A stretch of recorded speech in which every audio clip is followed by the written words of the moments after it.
Yo, bunutin mo na, tapos lipat natin dito kay ma'am. Kasi sila ma'am, yung golden retriever nila ma'am, ipapasabay nila. Dahil nandito na rin daw.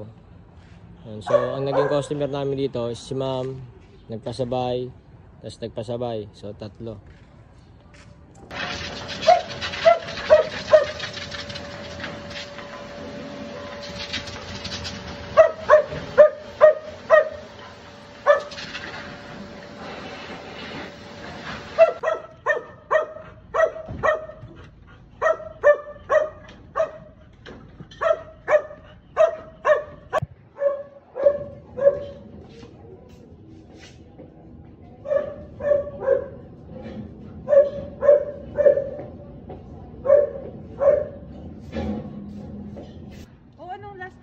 Punta dito.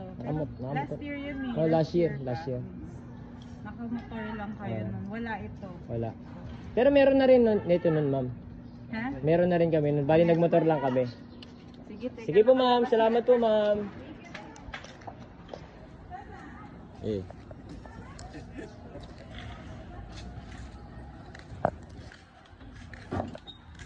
Huwag kang magugulat. Ano? Ayos? Oh, grabe talaga. Diba?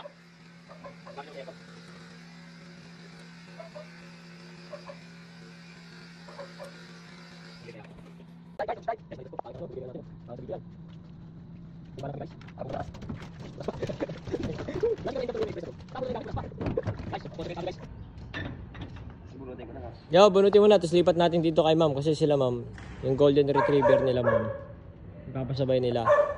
Dahil nandito na rin daw. So, ang naging customer namin dito, si ma'am, nagpasabay, tapos nagpasabay. So, 3.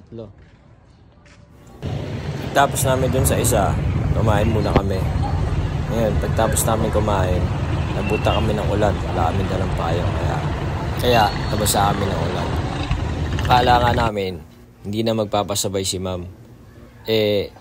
Sabi ni ma'am, sige, sabay nyo na. Total, ibablower naman namin siya after maligo, kaya ayos lang. Lamig? Buti na wala yung ulan. Lamig ka, tubig. Sarap tulog ng mga kayang gabi lang. Grado.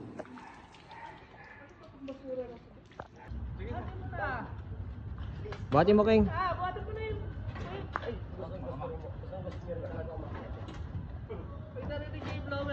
Dun, kaya dito.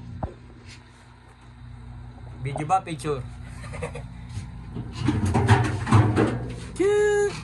Hold mo, bubuksan ko kasi baka check. Ang ganda nga ng golden retriever ni ma'am, kaya tinanong ko si ma'am kung magkano yung pagkakabili niya sa golden retriever niya. Sabi ni ma'am, di niya raw yan binili. Napanalunan niya lang daw yan sa raffle sa trabaho nila. Kala ko, mahal ang pagkakabili kasi ang ganda ng pagkakabili ng aso. Kaya tayo na lang. Malipit ang kahinan nila. Dito,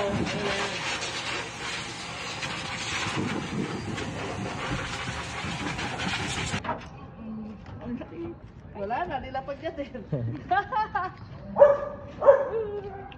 Ganda eh, no? puputok yung clutch namin. Buti dito nga, kung dyan sa gitna, dyan kanina namatay eh. Oh, subang ano, tawag dito. Lagyan mo fluid ko yan. Nakaray, sabog na, tumatakas lang. Hindi, para lang ano, may tulak. Hindi, tutulak niya.